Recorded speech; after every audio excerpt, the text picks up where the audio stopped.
Le retour. Léonid Andreïev. Puis, nous avons parlé des rêves qui contiennent tant de merveilles. Et voici ce que me raconta Sergueï Sergueïtch une fois que tout le monde fut parti et que nous nous retrouvâmes seuls dans la grande pièce plongée dans la pénombre. Aujourd'hui encore, je ne sais toujours pas ce que c'était. Bien sûr, c'était un rêve. Le simple bon sens l'affirme, mais il y avait autre chose aussi. Quelque chose qui ressemble trop à la vérité ou au délire avec ses visions fallacieuses. Je sais néanmoins que je n'étais pas au lit quand cela m'est apparu. Je marchais dans ma cellule et j'avais, semble-t-il, les yeux ouverts. Quoi qu'il en soit, ce rêve ou cet incident a laissé dans ma mémoire un souvenir aussi net que des événements qui se sont réellement passés, et même plus net encore. Cela se produisit au crépuscule. J'étais détenu depuis 3 ans dans une prison préventive de Pétersbourg pour raisons politiques, dans une cellule individuelle. Je ne savais rien de mes camarades ni de leur destin, et je sombrais peu à peu dans une torpeur morne et glaciale, quand la vie s'étiole et que l'on perd le compte des jours. Je lisais peu, je passais la plupart de mon temps à arpenter ma cellule de 4 mètres, marchant à pas lents pour ne pas avoir la tête qui tourne, et je réfléchissais confusément, tournant et retournant toujours dans ma tête les mêmes images qui s'estompaient, les mêmes événements appartenant depuis longtemps au passé, les mêmes visages lointains à demi oubliés.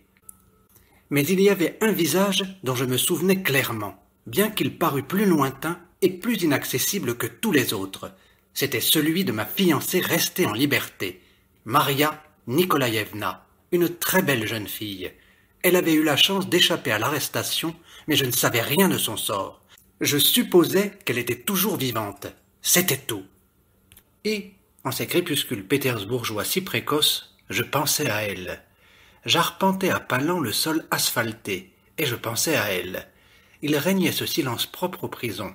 Le soir tombait, les murs gris passaient et repassaient lentement et régulièrement devant moi, jusqu'au moment où j'ai commencé à avoir l'impression que j'étais complètement immobile, que c'était la cellule qui tournait sans bruit autour de moi. Et soudain, je me suis retrouvé à Moscou. Marchant toujours du même pas, je remontais la rue de Tver, en direction des boulevards. Cela se passait pendant la journée en hiver. Il faisait clair, la rue était pleine de monde, très animée à cause de la circulation des traîneaux. Je regardais ma montre, il était plus de 3 heures, et je me dis, à Pétersbourg, la nuit tombe plus tôt, et tout à coup, je me sentis inquiet. J'étais venu à Moscou avec Maria Nikolaïevna pour les affaires du parti. Nous étions descendus dans le vieil hôtel Loskoutny en nous faisant passer pour mari et femme, et elle était restée seule dans la chambre. Il est vrai que je lui avais bien dit de s'enfermer à clé et de ne laisser entrer personne. Mais qui sait, quelqu'un pouvait venir, la faire sortir, l'attirer dans un piège. Il fallait que je rentre immédiatement. Je pris un fiacre jusqu'à l'hôtel. Je montai l'escalier 4 à 4, courus le long de 2 couloirs et m'arrêtai devant notre chambre soulagé. La clé n'était pas au tableau. Maria Nikolaïevna devait donc être là. Je frappe à la porte selon le signal convenu. J'attends. Silence. Je frappe plus fort, je secoue la poignée. Rien. Soit il lui est arrivé quelque chose, soit elle est sortie. Heureusement, le valet de chambre Vassili passe dans le couloir. Je lui demande. « Vassili, vous ne savez pas si ma femme est là? Personne n'est venu la voir ?» Vassili ne comprit pas tout de suite. Il y avait beaucoup de monde dans l'hôtel, mais il finit par se souvenir. « Mais bien sûr, Sergueï Sergueïtch, madame est sortie. Je l'ai vue de mes yeux quitter sa chambre. Elle a mis la clé dans sa poche. Elle était seule? Non, avec une de vos connaissances. Un grand monsieur avec une chapka noire en mouton. » Vassili ne pouvait décrire plus en détail l'inconnu. Il ne l'avait pas regardé de près.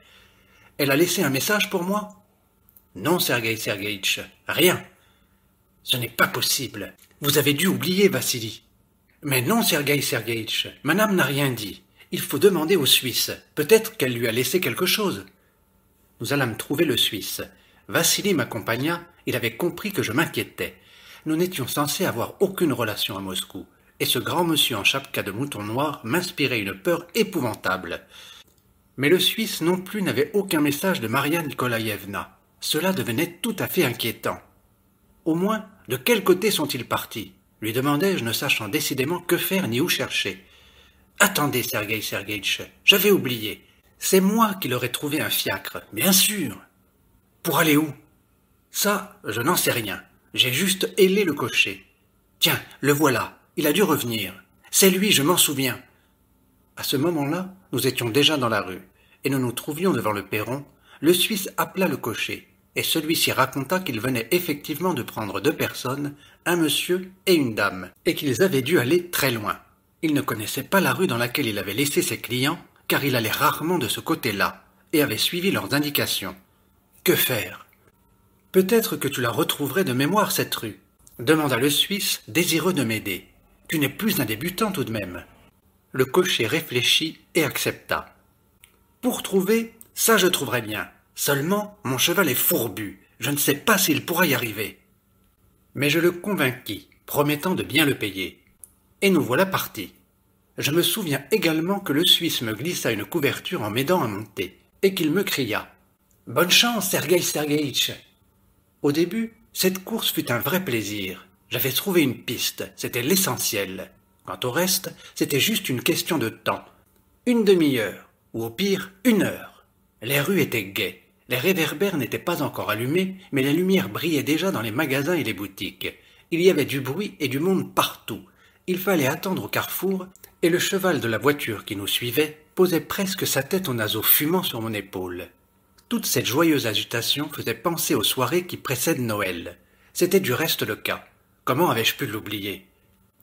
Sur la place du théâtre, tout un petit bois de jeunes sapins se détachait en noir sur la neige. Des sapins odorants d'un vert profond qui n'avaient pas du tout l'air d'arbres coupés.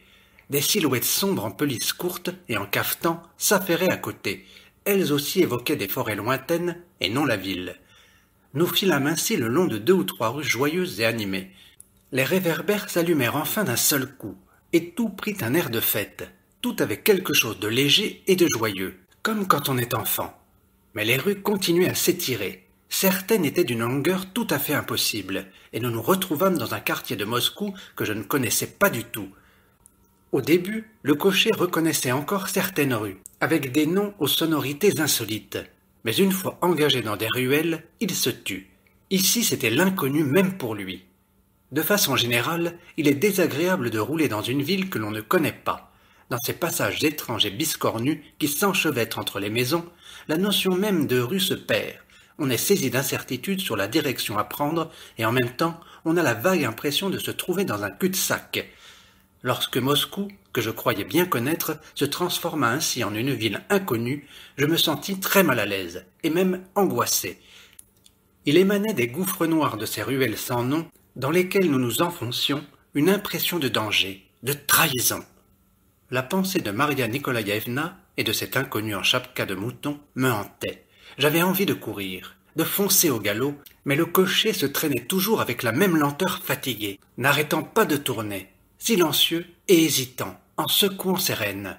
Mon regard était rivé sur son dos immobile qui me cachait la vue, et je commençais à avoir l'impression d'avoir passé toute ma vie derrière ce dos, de le connaître de façon absolue, ultime, comme quelque chose d'éternel et de prédestiné, toujours pareil à lui-même. Les réverbères se faisaient de plus en plus rares. On voyait de moins en moins de boutiques illuminées et de fenêtres éclairées aux maisons, comme si ici c'était déjà la nuit, et que tout le monde dormait. Le cocher s'arrêta au coin d'une rue. « Qu'y a-t-il? Ton cheval n'avance plus? Pourquoi t'arrêtes-tu » demandai-je avec inquiétude. Le cocher ne disait rien. Tout à coup, il se retourna brusquement, manquant de me faire tomber du traîneau penché. « Tu es perdu ?» Il garda encore un instant le silence et répondit de mauvaise grâce. « On est déjà passé par ici. Vous ne reconnaissez pas ?» Je regardai autour de moi et je reconnus effectivement la disposition de ce réverbère, de ce trottoir avec un tas de neige à côté et de cette maison en pierre à un étage. Mais oui, nous étions déjà passés par ici. C'est alors que commença le plus épouvantable. Nous nous mîmes à tourner en rond pendant un temps infiniment long, parmi des rues et des ruelles que nous avions déjà empruntées. Nous avions beau tourner, nous n'arrivions pas à nous retrouver dans un endroit où nous n'étions pas déjà passés, peut-être même plus d'une fois. Nous traversâmes une grande rue pleine de monde avec des magasins éclairés. Je la reconnus. Un peu plus tard, nous la traversâmes de nouveau. C'était le même gendarme au carrefour. « On devrait demander à quelqu'un », dis-je sans grande conviction. Demandez quoi? Répondit le cocher d'un air sombre, après un instant de silence.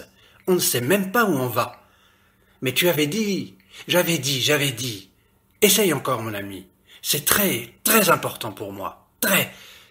Le cocher ne disait rien. Quand nous fûmes arrivés au milieu de la ruelle, il répondit de mauvaise grâce. J'essaye. Qu'est-ce que vous croyez que je fais? Nous finîmes quand même par sortir de ce cercle enchanté. Cette ruelle avec sa longue palissade, je ne l'avais encore jamais vue. Le cocher secoua ses rênes avec plus d'assurance et dit même brièvement sans se retourner. Ça y est! On arrive bientôt? Je ne sais pas. Non, pas encore. Ce fut alors que débuta un nouveau cauchemar. Des ténèbres presque absolues et des palissades qui n'en finissaient pas. De vieux jardins avec d'énormes arbres dont les branches pendaient au-dessus de la route. Des maisons sinistres sans la moindre lumière qui paraissaient inhabitées. Comment Maria Nikolaïevna avait-elle pu se retrouver ici? Et que pouvait-on lui faire dans cet endroit?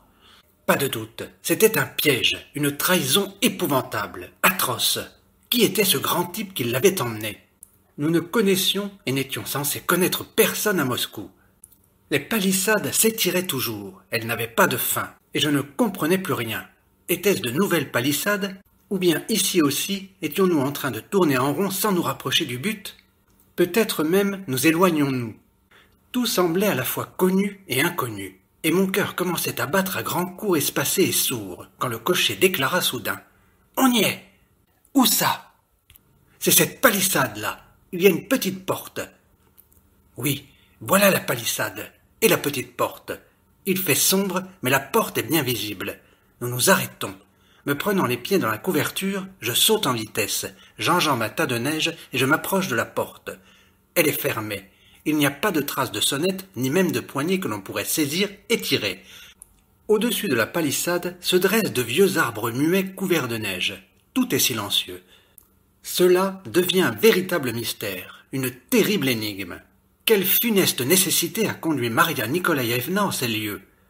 J'ai le souffle coupé par le douloureux pressentiment d'un malheur, de quelque chose de maléfique. Mes jambes se dérobent et tremblent, mes genoux me trahissent. Je frappe avec précaution. Pas de réponse. Je frappe plus fort. Pas de réponse.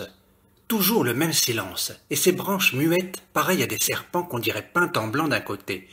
Il y a une fente dans la palissade, et je regarde. Une allée apparemment déblayée avec tapis au fond, une maison sombre, terrible, sans la moindre lumière. Mais à l'intérieur, il y a des gens, et quelque chose se passe. Je le sens, je le sais. Cette horrible maison, tapie là, avec ses fenêtres à l'obscurité trompeuse, sent trop clairement la trahison. Ne prenant plus aucune précaution, je me mets à cogner sur la porte à coups de poing, de toutes mes forces. Je crie « Ouvrez !» Les coups se confondent en un martèlement régulier.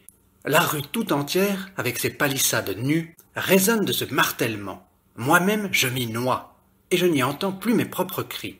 J'ai mal aux mains, mais je cogne de plus en plus furieusement. Et la porte, la palissade, la rue tout entière gronde comme un bout de bois sur lequel tout un convoi de pompiers passe au grand galop. Voilà une lumière jaune qui s'allume. Elle se faufile par la fente, rampe sur les branches, tressaute. Quelqu'un vient avec une lanterne. Je cesse de taper. La lumière approche. J'entends déjà des pas et de faibles bruits de voix. On vient. La terreur et l'angoisse me serrent le cœur. Il y a quelque chose d'effrayant dans ces voix étouffées, dans cette lumière clignotante qui oscille. On s'arrête derrière la porte. On attend de façon incompréhensible. Mais voilà un tintement des clés, tout un trousseau. La serrure grince et une violente lumière me blesse les yeux. La porte s'est ouverte. La porte s'est ouverte et sur le seuil, il y a mon geôlier, le geôlier de ma prison, une lampe à la main avec ses assistants. Mon geôlier! Mais que fait-il ici? Sur le coup, je suis incapable de comprendre. Mais où suis-je donc arrivé? À quelle porte ai-je frappé? Il fait sombre dans ma cellule, et tous les deux, mon geôlier et son assistant, sont violemment éclairés. Derrière eux, il y a le couloir. Et pourtant, j'ai toujours l'impression que je ne suis pas dans ma cellule, mais dans cette rue, là-bas, que ce n'était pas la porte de ma cellule qui s'est ouverte, mais cette petite porte terrible et mystérieuse. Je crois que j'ai crié. « Qui est là ?» Ils sont debout sur le seuil en pleine lumière, tous les deux, et me regardent avec étonnement. Le geôlier dit « Pourquoi tapez-vous comme ça, Sergueï Sergueïtch ?» J'allais vous apporter de la lumière, et voilà que je vous entends taper. Prenez cette lampe, je vais vous apporter de l'eau bouillante tout de suite. Il ne faut pas taper comme ça, ce n'est pas bien. Et me voilà avec la lampe à la main. Voilà la porte qui se referme avec un claquement familier. Oui, c'est bien ma cellule. Je suis bien dans ma cellule. Ce n'est pas ailleurs. Voilà quel a été mon rêve, ou ce qu'on appelle un rêve. C'est ainsi qu'en m'en allant, je suis revenu. C'est ainsi qu'après avoir longtemps tourné en rond, j'ai accompli le dernier cercle et frappé à la porte de ma propre prison.